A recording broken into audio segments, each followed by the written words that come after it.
आप सभी को राधे राधे। आज के वीडियो पर हम सुनेंगे अहोई माता की व्रत कथा। व्रत कथा बहुत पुराने समय की बात है। भारतवर्ष में दतिया नामक नगर में चंद्रभान नाम का एक साहूकार रहता था। उसकी पत्नी का नाम चंद्रिका था। वह बहुत गुणवान, रूपवती, चरित्रवान और पतिव्रता थी। उसके कई पुत्र और पुत्रियां हुई, परंतु वे सब छोटी उम्र में ही यमलोक को चले गए। संतान के इस प्रकार मर जाने से वे दोनों बहुत दुखी रहते थे। वे पति पत्नी मन ही मन सोचा करते थे कि हमारे मरने के बाद इस वैभव का कौन अधिकारी होगा। एक दिन दोनों ने निश्चय किया कि सब धन दौलत को त्याग कर जंगल में निवास किया जाए। ऐसा निश्चय कर दूसरे दिन ही दोनों सब घर आदि भगवान के भरोसे छोड़कर जंगल को चल दिए। चलते चलते जब दोनों थक जाते तब बैठे जाते, फिर चलने लगते। इस प्रकार चलकर वे दोनों बद्रिका आश्रम के समीप एक शीतल कुंड के पास पहुँचे। वहाँ पहुँचकर दोनों मरने का निश्चय करके अन्न जल त्याग कर बैठ गए। इस प्रकार बैठे बैठे उन्हें 7 दिन हो गए। 7वें दिन आकाशवाणी हुई कि तुम लोग अपने प्राण मत त्यागो, यह दुख तुम्हें पूर्व जन्म के पापों के कारण मिला है। अतः हे साहूकार, अब तुम अपनी पत्नी से अहोई अष्टमी के दिन, जो कार्तिक कृष्ण पक्ष को आती है, व्रत रखवाना। इस व्रत के प्रभाव से अहोई नाम की देवी प्रसन्न होंगी और तुम्हारे पास आएंगी। तब तुम उस देवी से अपने पुत्रों की दीर्घायु मांगना। व्रत के दिन रात्रि को तुम राधा कुंड में स्नान करना।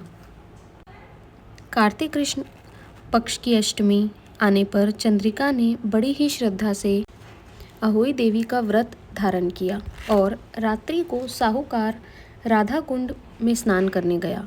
साहूकार जब स्नान करके लौट रहा था तो रात्रि में अहोई देवी ने उसे दर्शन दिया और बोली, साहूकार, मैं तुमसे बहुत खुश हूँ, तुम मुझसे कुछ भी वर मांग लो। साहूकार अहोई देवी के दर्शन कर बहुत प्रसन्न हुआ और कहा, माँ, मेरे बच्चे कम उम्र में ही देवलोक को चले जाते हैं, अतः माँ, उनकी दीर्घायु होने का आशीर्वाद दीजिए। अहोई ने कहा, ऐसा ही होगा। इतना कहकर अहोई देवी अंततः अंतर्ध्यान हो गई। कुछ दिन के बाद साहूकार को एक पुत्र पैदा हुआ, जो बड़ा होने पर विद्वान, बलशाली, प्रतापी तथा आयुष्मान हुआ।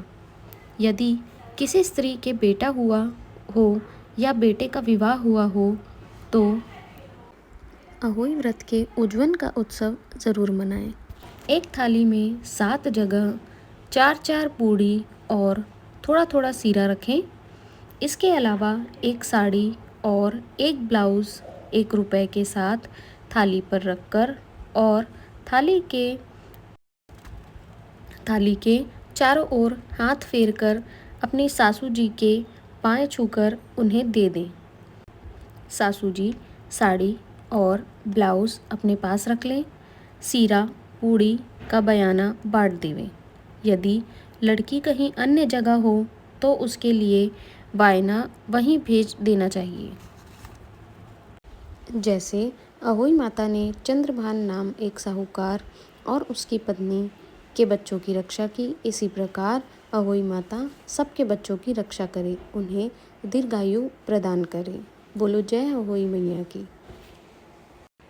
अगर आपको ये वीडियो पसंद आई हो तो इसे please like, share and subscribe ज़रूर कीजिएगा।